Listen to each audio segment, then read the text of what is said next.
ओम शांति। आज 26 फरवरी 2022 की साकार रूप में चले हुए प्यारे बाबा की मधुर महावाक्य सुनते हैं।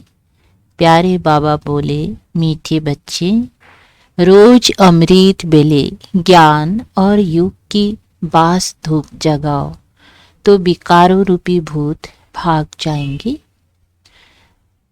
प्रश्न है, कौन सी एक भूल अनेक भूतों को अंदर में प्रवेश कर देती है? उत्तर है, मैं आत्मा हूँ। ये बात भूलने से अंदर में अनेक भूत प्रवेश हो जाते हैं। देह अभिमान का भूत सबसे बड़ा है, जिसके पीछे सब आ जाते हैं। इसीलिए जितना हो सके देही अभिमानी बनने का पुरुषार्थ करो। गीत बजा है, आज अंधेरे में है इंसान। ओम शांति। बाप बेट बच्चों को इस गीत पर समझाते हैं। भगत भगवान से चाहते हैं कि भगवान आकर हमारे आँखों को अपना साक्षात्कार करा दे। अब तुम बच्चे तो सम्मुख बैठते हो, तुमने ईश्वर को पाया है, इन आँखों से देखा है। ईश्वर को कैसे पाना होता है वो खुद ही आकर बताते हैं, अर्थात यह नॉलेज देते हैं, समझाते हैं। इस ब्रह्मा बाबा इस ब्रह्मा तन द्वारा तुम सब आत्माएं भी इस तन द्वारा अपना अपना पार्ट बजाती हो। बिगर शरीर तो कोई पार्ट बजा ना सके, पार्ट आत्मा ही बजाती है शरीर द्वारा। शरीर के नाम भी भिन्न भिन्न रखे जाते हैं, आत्मा तो एक ही है। आत्मा खुद कहती है और बाप भी समझाते हैं कि 84 जन्म आत्मा लेती है। आत्मा कहती है हम एक शरीर छोड़ दूसरा लेते हैं। शरीर तो नहीं कहेगा ना। अब तुम बच्चे तो जान गए कि हम आत्मा है ना कि शरीर। बाबा आकर हमको आत्मा अभिमानी बनाते हैं। इस शरीर द्वारा आत्मा ही सब कुछ करती है। शरीर के अंदर आत्मा कहती है इस शरीर द्वारा मैं चलता फिरता हूँ। मैं आत्मा जज वकील आदि बनता हूँ। आत्मा कहती है हम इस शरीर द्वारा राजयोग सीखते हैं। फिर जाकर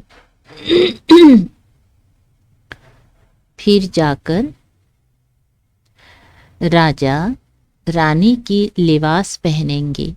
अब तुमको आत्म अभिमानी बनाया जाता है। देह अभिमान में आना ये पहले नंबर की भूल है, जिससे फिर और भूलें भी होती हैं। इसको देह अभिमान का भूत कहा जाता है। हर एक मनुष्य में 5 भूत तो जरूर हैं। भूतों को भगाने के लिए ही वास धूप किया जाता है। इन 5 विकारों रूपी भूतों के लिए वास धूप है ज्ञान और युग। ये कोई जल्दी नहीं भागते हैं, उन्हों को भट्टी में डाला जाता है, क्योंकि ये 5 विकार बड़े पुराने दुश्मन हैं। बाप कहते हैं बच्चे, तुम्हारे में इन भूतों की प्रवेशता हुई आधा कल्प हुआ है, जब से रावण राज्य चला है। बरोबर भारतवासी रावण को दुश्मन समझकर जलाते हैं। एक बार इनका खात्मा हुआ है, तब फिर रस्म चली आती है। इस समय तुमने इन 5 विकारों पर विजय पाई थी। रावण मुर्दाबाद हो गया था आधा कल्प के लिए। बच्चे कहते हैं फिर बाबा ये कब जिंदाबाद होगा? बच्चे, फिर आधा कल्प के बाद जिंदाबाद होगा, अपना राज्य करेंगे। कहते हैं ना राम राज्य चाहिए, तो अब कौन सा राज्य है? रावण राज्य है ना। सतयुग में रावण राज्य ही नहीं होगा, वहाँ होगा राम राज्य। अच्छा, राम राज्य के पहले पहले राजा रानी कौन थे? ये भी कोई जानते नहीं। राम राम कहते हैं तो राम को ऊपर ले गए हैं, कृष्ण को नीचे ले गए हैं। सतयुग का तो जैसे उन्हों को पता ही नहीं है।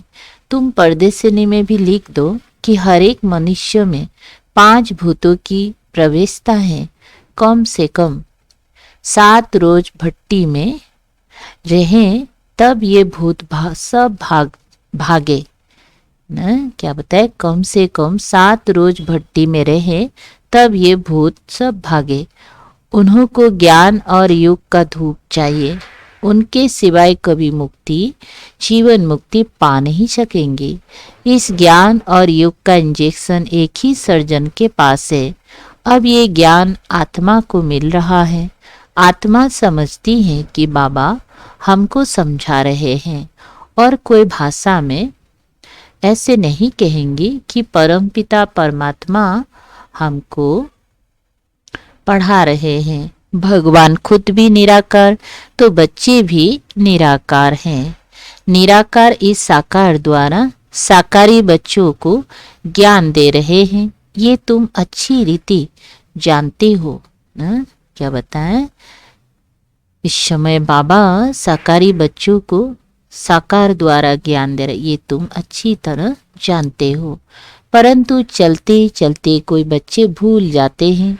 भूलने का भी पहला कारण है देह अभिमान का भूत।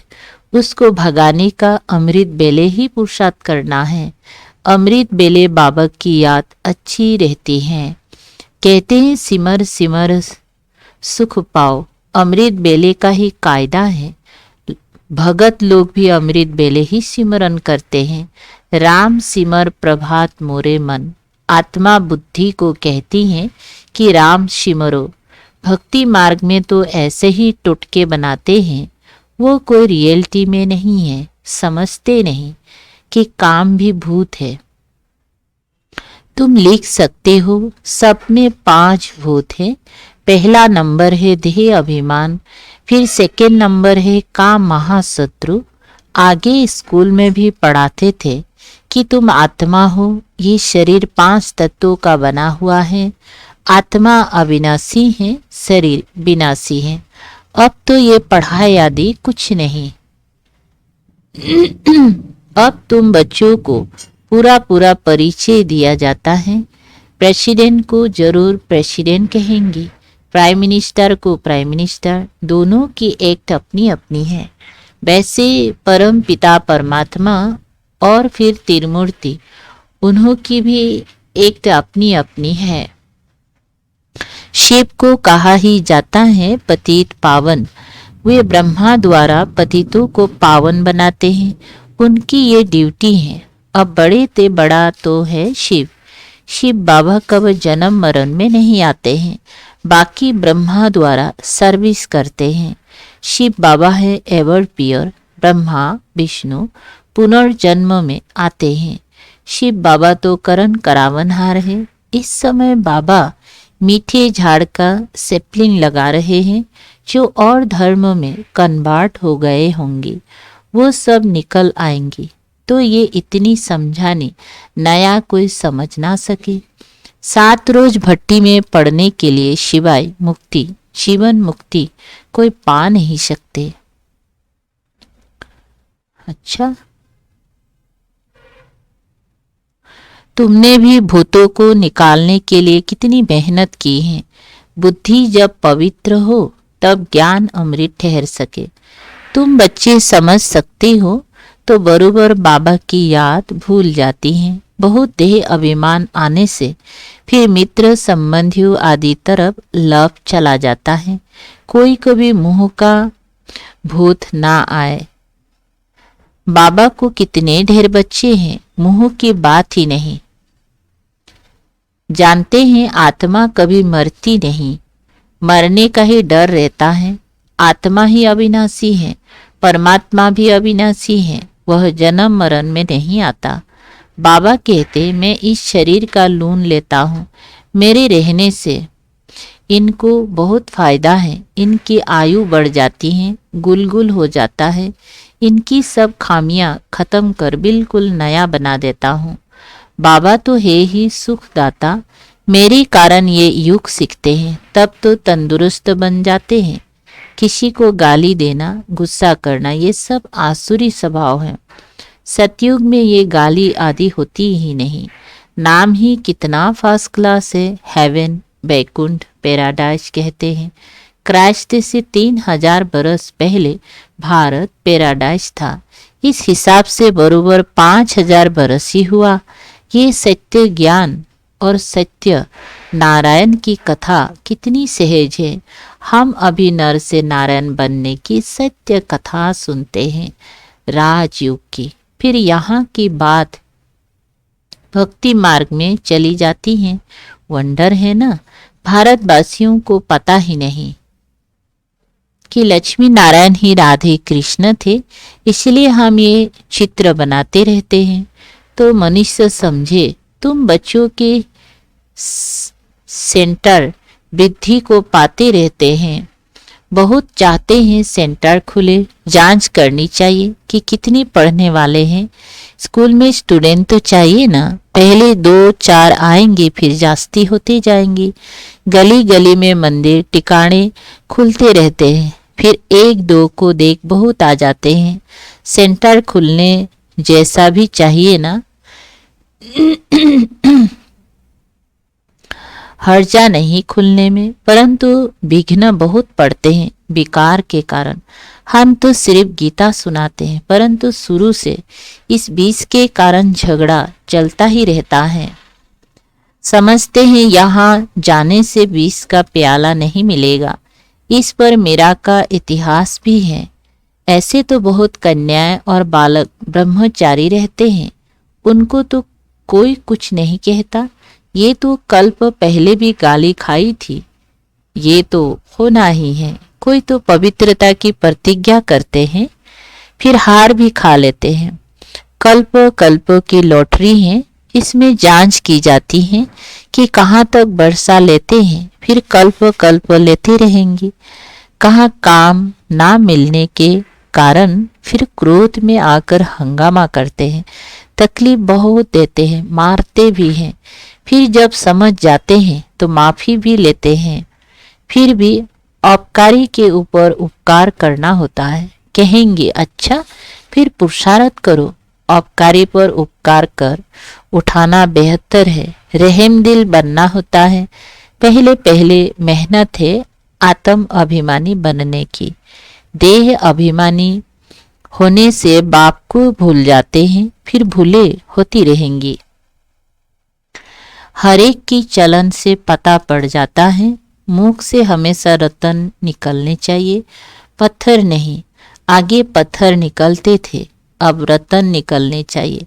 तुम्हारा नाम ही है रूप बसंत। बाबा भी रूप बसंत हैं, ज्ञान का सागर हैं, और उनका रूप भी ज्योतिर्लिंगम दिखाया है। परंतु है स्तर पूजा के लिए बड़ा रूप रख दिया है। अच्छा, मीठे मीठे सिकलधे बच्चों प्रति माता पिता बाप दादा का याद प्यार और गुड मॉर्निंग। रूहानी बाप की रूहानी बच्चों को नमस्ते। हम रूहानी बच्चों की रूहानी बाप दादा को याद प्यार, गुड मॉर्निंग और नमस्ते नमस्ते। शुक्रिया बाबा, थैंक यू बाबा। अच्छा, धारणा के लिए मुख्य सार है। नंबर 1, पहले पहले आत्म अभिमानी बनने की मेहनत करनी है। देह अभिमान में कभी नहीं आना है। रहम दिल बन अपकारी पर भी उपकार करना है। नंबर 2, भूतों को भगाने के लिए अमृत बेले विशेष याद में रहने का पुरुषार्थ करना है। मीठे झाड़ का शेपलिंग लगाने में बाबा का मददगार बनना है। अच्छा, वरदान है, बेहद की बैराग वृत्ति द्वारा मेरेपन के रॉयल रूप को समाप्त करने वाले न्यारे प्यारे भवो। वरदान, बेहद के बैराग वृत्ति द्वारा मेरेपन के रॉयल रूप को समाप्त करने वाले न्यारे प्यारे भवो। विस्तार है। समय की समीपता प्रमाण वर्तमान समय के वायुमंडल में बेहद का बैराग प्रत्यक्ष रूप में होना आवश्यक है। यथार्थ बैराग वृत्ति का अर्थ है सर्वों के संबंध संपर्क में जितना न्यारा उतना प्यारा। जो न्यारा प्यारा है वो निमित्त और निर्माण है, उसमें मेरेपन का भान आ नहीं सकता। अच्छा, वर्तमान समय मेरापन रॉयल रूप से बढ़ गया है। कहेंगे ये मेरा ही काम है, मेरा ही स्थान है, मुझे ये सब साधन भाग्य अनुसार मिले हैं। तो आप ऐसे रॉयल रूप के मेरेपन को समाप्त करो। स्लोगन है, पर चिंतन के प्रभाव से मुक्त होना है तो शुभ चिंतन करो और शुभ चिंतक बनो। अच्छा, मातेश्वरी जी के अनमोल महावाक्य। हम ब्राह्मण कुल का छोटा सा संसार। गीत, मेरा छोटा सा देखो ये संसार है। ये गीत किसी समय का गाया हुआ है, क्योंकि इस संगम समय ही हम ब्राह्मण कुल का छोटा सा संसार है। वो हमारा कौन सा परिवार है वो नंबर बार बतलाते हैं। हम परम पिता परमात्मा शिव के पोत्रे हैं। ब्रह्मा सरस्वती की मुख संतान हैं और विष्णु शंकर हमारे ताया जी हैं, और हम आपस में सभी भाई बहन ठहरे। ये है अपना छोटा सा संसार। इनके आगे और संबंध रचा ही नहीं है। इस समय का इतना ही संबंध कहेंगे। देखो हमारा संबंध कितनी बड़ी अथॉरिटी से है। हमारा ग्रैंड पापा है शिव। इनका नाम कितना भारी है। वो सारी मनुष्य सृष्टि का बीज रूप है। सर्व आत्माओं का कल्याणकारी होने कारण उनको कहा जाता है हर हर भोलानाथ। शिव दोनों के देव महादेव हैं। वे सारी सृष्टि का दुख हरता सुख करता है। उस द्वारा हमें सुख शांति पवित्रता का बड़ा हक मिलता है। शांति में फिर कोई कर्म बंधन का हिसाब किताब नहीं रहता, परंतु ये दोनों वस्तु पवित्रता के आधार पर रखते हैं। जब तक पिता की परवरिश का पूर्ण वर्षा ले पिता से सर्टिफिकेट ना मिला है, तब तक वो वर्षा मिल नहीं सकता। देखो ब्रह्मा के ऊपर कितना बड़ा काम है। मलेच्छ 5 विकारों के क्या बताए, मलेच्छ 5 विकारों में मैली अपवित्र आत्माओं को गुल गुल बनाते हैं। जिस अलौकिक कार्य का उजरा फिर सतयुग का पहला नंबर श्री कृष्ण पद मिलता है। अब देखो उस पिता के साथ तुम्हारा कितना संबंध है, तो कितना बेफिक्र और खुश होना चाहिए। अब हर एक अपने दिल से पूछे, हम उनकी पूर्ण रीति हो चुके हैं। अच्छा, ओम शांति। शुक्रिया बाबा, थैंक यू बाबा।